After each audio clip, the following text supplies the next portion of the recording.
Hello and welcome to after school. हम class 10th NCERT series में chapter number 6 को last video से शुरू कर चुके हैं। आज हम उसके आगे देखने वाले हैं। लास्ट वीडियो हमने एक्सरसाइज 6.1 भी कंप्लीट कर ली थी। आज हम एक नया कंसेप्ट पढ़ने जा रहे हैं। सिमिलरिटी को हम थोड़ा सा और एक्सपेंड करेंगे और इससे रिलेटेड कुछ थ्योरम भी आज देखेंगे। सबसे पहले दिया हुआ है, two triangles are similar if their corresponding angles are equal and their corresponding sides are in the same ratio or proportion। ये चीज हम लास्ट वीडियो में भी देख चुके हैं, जहां पर हमने 6.1 एक्सरसाइज में फिगर्स को चेक किया था कि क्या फिगर सिमिलर है या नहीं। वहां पर हमने देखा था करस्पॉन्डिंग एंगल्स और करस्पॉन्डिंग साइड के बारे में। मान लीजिए एक स्क्वायर है, करस्पॉन्डिंग एंगल इसका जो एंगल 1 है वो 90 डिग्री है, और दूसरे स्क्वायर का भी एंगल 1 जो है 90 डिग्री ही होगा। यानी कि करस्पॉन्डिंग एंगल्स इक्वल होते हैं, corresponding sides are in the same ratio. Square की ये साइड अगर 4 है तो इस स्क्वायर की ये साइड 8 सेंटीमीटर होगी। ये चीज हम लास्ट वीडियो में ऑलरेडी देख चुके हैं। इसके आगे हम आज देखते हैं the ratio of any two corresponding sides in two equiangular triangles is always the same. सबसे पहले तो हमें ये जानना पड़ेगा कि इक्विएंगुलर ट्राइंगल होता क्या है। इक्विएंगुलर ट्राइंगल मीन्स अगर दो ट्राइंगल हैं जिनके करस्पॉन्डिंग एंगल, मान लीजिए इसका एंगल 1 50 डिग्री है और इसका एंगल 1 भी 50 डिग्री है, तो ये दोनों ट्राइंगल्स इक्वी एंगुलर ट्राइंगल्स होते हैं। अब सबसे पहले इक्विएंगुलर ट्राइंगल्स हमने सीखा। अब बता रहा है ये the ratio of any two corresponding sides in two equiangular triangles इससे, यानी कि अगर इसमें साइड मान लीजिए ये ए है और ये बी है, इसे मैं सी नाम देता हूँ, इसे मैं डी नाम देता हूँ। यानी कि ए से बी जाने के लिए मुझे कोई एक रेशियो लेना पड़ेगा, किसी नंबर से मल्टीप्लाई या डिवाइड करना पड़ेगा। तो सी से डी जाने के लिए भी मुझे वही सेम रेशियो से मल्टीप्लाई या डिवाइड, उसी सेम नंबर से मल्टीप्लाई या डिवाइड करना पड़ेगा। यानी कि ratio of any two corresponding sides in two equiangular triangles is always the same. यानी कि ये जो रेशियो है यहाँ पर और यहाँ पर आएगा, ये हमेशा सेम आएगा। यानी कि A by B equal to C by D होगा, A by B equal to C by D होगा। ये थ्योरम थेल्स ने दी थी, और थेल्स ने ही एक थ्योरम बेसिक प्रोपोर्शनलिटी थ्योरम को यूज किया था।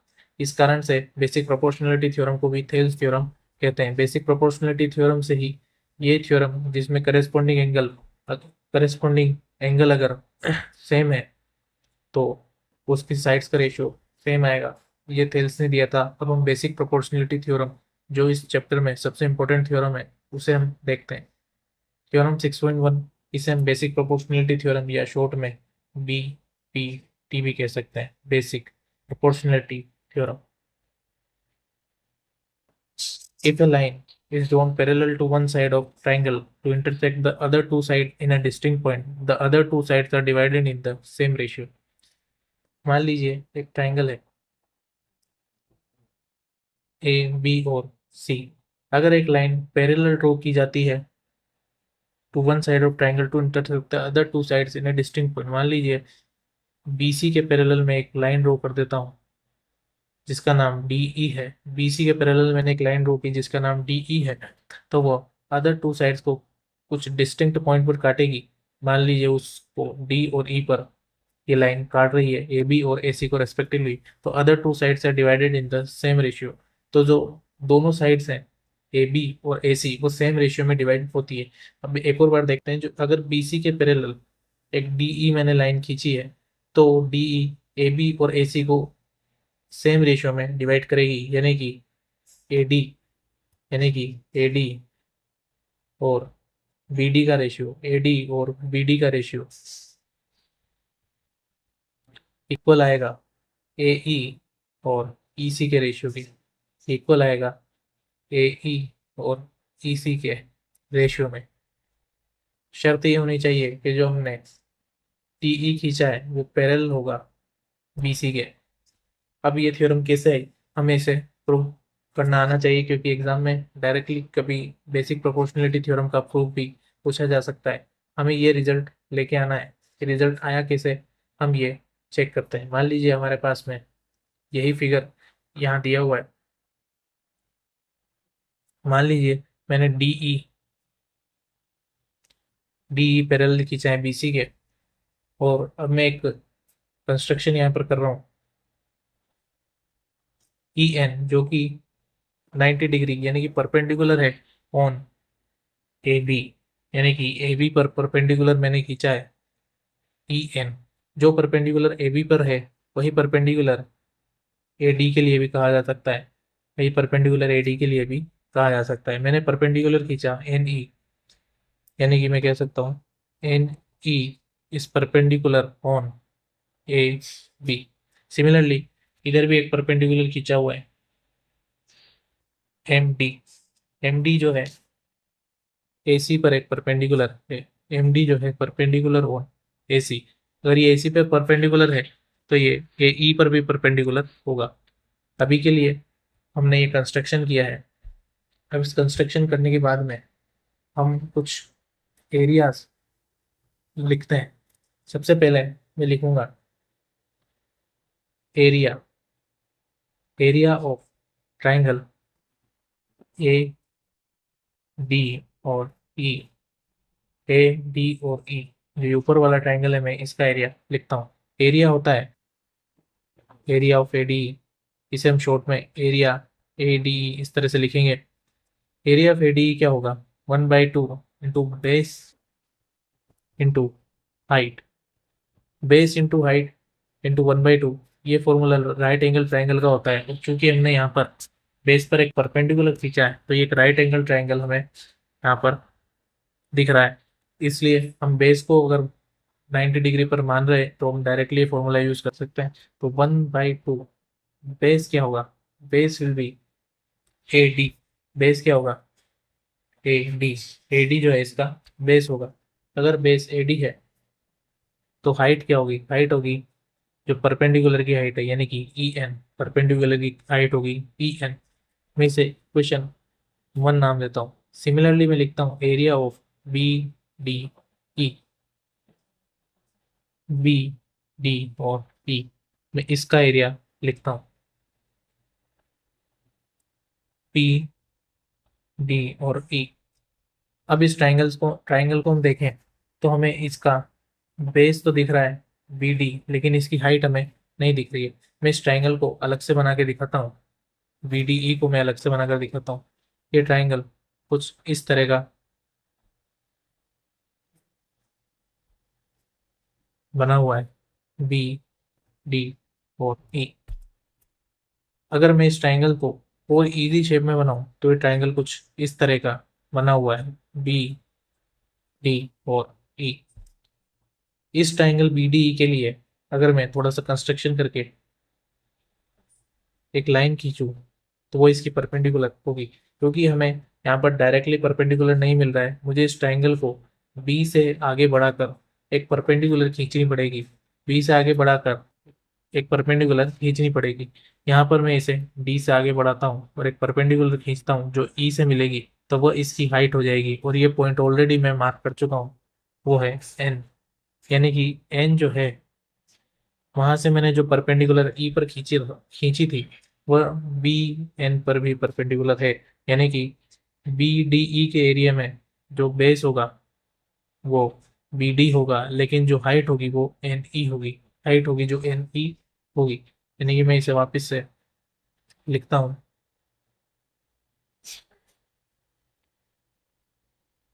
Area of B D will be 1/2 base होगा बी डी और हाइट होगी ई एन। Expression number 2। इसके बाद में मैं एरिया ऑफ ए डी को एक और फॉर्म में लिखता हूँ। क्योंकि मेरे पास दूसरा परपेंडिकुलर भी है तो मैं area of A D E को, जो कि हमने यहाँ पे लिख लिया है already, area of A D हमने ऑलरेडी लिख लिया है, मैं इसे एक फॉर्म में लिख सकता हूँ। बेस है ए ई और हाइट है डी एम, यानी कि 1/2 बेस है ए ई और हाइट है डी एम, यानी कि ए ई इंटू डी एम।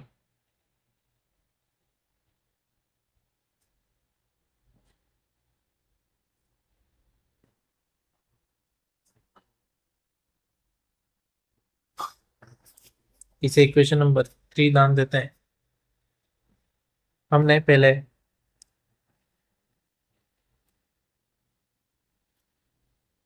इस वाले ट्राइंगल के लिए सबसे पहले ADE और उसके बाद में BDE के लिए एरिया लिखा। तो अब मैं सिमिलरली इधर वाले ट्राइंगल में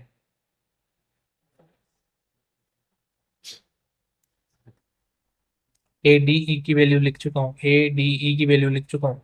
अब मुझे CDE की वैल्यू चाहिए। अब मुझे CDE की वैल्यू चाहिए। CDE की वैल्यू के लिए मुझे सबसे पहले बेस चाहिए होगा, तो EC तो मेरा बेस होगा, लेकिन जो हाइट होगी वो मैं यहाँ से DM लूँगा। हाइट जो होगी वो DM लूँगा। अभी मैंने ये ट्राइंगल बना के बताया था कि उसी तरह से अगर मैं इस साइड को थोड़ा आगे बढ़ा दूँ, इसी साइड को मैं थोड़ा आगे बढ़ा दूँ, तो एक परपेंडिकुलर जो मैं खींचूंगा वही इसकी हाइट होगी। मैं लिखता हूँ area of DEC which is 1/2 into EC into DM। ये क्वेश्चन नंबर 4 है। अब मैं रेशियो लेता हूँ area of ADE divided by area of BDE 1/2 into यहाँ पर equation number 1 divided by equation number 2 हो रहा है। इक्वेशन नंबर 1 है हमारे 1/2 इंटू AD इंटू EN और इक्वेशन नंबर 2 है 1/2 इंटू BD इंटू EN। मैं यहाँ पर देख रहा हूँ कि 1/2 और 1/2 कैंसिल और EN कैंसिल हो रहा है, यानी कि area of AD divided by area of BD निकल कर आ रहा है BD, AD/BD, यानी कि इस ट्राइंगल का और इस ट्राइंगल का एरिया, इस ट्राइंगल का और इस ट्राइंगल का एरिया निकल कर आ रहा है AD/BD, AD/BD आ रहा है। अब मैं इक्वेशन नंबर 3 को इक्वेशन नंबर 4 से डिवाइड करूंगा, यानी कि area of ADE divided by area of DEC 1/2। 3 और 4 को मैं डिवाइड करूँ 1/2 DM into AE 1/2 EC into DM। फिर से 1/2 और 1/2 कैंसिल आउट, DM और DM कैंसिल आउट, यानी कि निकल गया AE/EC, AE/EC। इतना करने के बाद एक नया कंसेप्ट में आपको बताता हूँ जो आपने लास्ट क्लासेस में पढ़ा है, क्लास 9th में। अगर दो पैरेलल लाइन है, लाइन 1 और लाइन 2, इनके बीच में ऐसा ट्राइंगल जिसका बेस L2 है और उसका एक वर्टेक्स L2 पर जा रहा है, यानी कि ये ट्राइंगल 1। मैं दूसरा ट्राइंगल बनाता हूँ जिसका बेस L2 पर है, उसका वर्टेक्स L2 पर जा रहा है। मान लीजिए ये है ट्राइंगल T2। तो T1 का एरिया T2 के एरिया के बराबर होगा। Area of T1 will be equal to area of T2। Condition है दो पैरेलल लाइंस के बीच में सेम बेस पर बने हुए ट्राइंगल्स, उनका एरिया इक्वल होता है। एक और बार बताता हूँ, टू पैरेलल लाइंस के बीच में सेम बेस पर बने हुए ट्राइंगल्स का एरिया इक्वल होता है। शर्त यह है कि दोनों का एक वर्टेक्स अदर पैरेलल लाइन को टच करना चाहिए। मान लीजिए मैं एक और तीसरा ट्राइंगल बनाता हूँ इस तरह से, और ये लाइन L1 पर है, यहाँ पर टच कर रहा है, बेस वही है, तो angle of area of T3 will be equal to T1 और T2। तो ये कंसेप्ट हमने रिवाइज किया है। तो मुझे यहाँ पर इस ट्राइंगल में भी ऐसा ही कुछ दिख रहा है। DE और BC दोनों एक दूसरे के पैरेलल है, तो सेम बेस पर बने हुए दो ट्राइंगल DB और E और दूसरा ट्राइंगल DEC, दोनों का एरिया इक्वल होगा, यानी कि इधर वाला जो ट्राइंगल है उसका एरिया इधर वाले ट्राइंगल के इक्वल होगा। ये बीच में कॉमन पोर्शन है क्योंकि दो पैरेलल लाइंस पे हैं और अपोजिट वर्टेक्स पर, अपोजिट लाइन पर इनका वर्टेक्स बन रहा है, बेस सेम है, यानी कि area of B D E equal to area of D C. हमारी दो इक्वेशन जो थी, इसमें इक्वेशन नंबर इसे 5 और इसे इक्वेशन नंबर 6 नाम देता हूँ। यहाँ पर दिख रहा है area of B D E और एरिया ऑफ डी सी, जो हम ऑलरेडी प्रूव कर चुके हैं, इक्वल होगा is area of B D E equal to area of D C, क्योंकि दो पैरेलल लाइंस के बीच में सेम बेस पर बने हुए ट्राइंगल का एरिया इक्वल होता है। ये हमारी इक्वेशन नंबर 7 है। अगर मैं देखूं area of A D by area of B D, और इधर भी area of A D divided by D C, ऊपर ए डी कॉमन आ रहा है, ऊपर ए डी कॉमन आ रहा है, और मैं बी डी की जगह डी सी या डी सी की जगह बी डी लिख सकता हूँ, क्योंकि मैं ये चीज़ प्रूव कर चुका हूँ। तो अगर मैं देखूँ तो equation number 4, sorry 5, 6 and 7, area of A D, area of B D is equal to area of A D divided by area of T E C. अगर ऐसा है तो इन दोनों की जो वैल्यूज आई थी वो भी इक्वल होगी। A D by B D के एरिया की वैल्यू आई थी A D by B D, A D by B D, और area of A D divided by area of D C की वैल्यू है ए ई बाई ई सी। तो ये चीज इक्वल होगी। हमें यही प्रूव करना था, A D by B D equal to A E by E C, A D by B D equal to A E by E C, यानी कि हम इस थ्योरम को प्रूव कर चुके हैं। टू प्रूव, और ये हमारा प्रूफ था।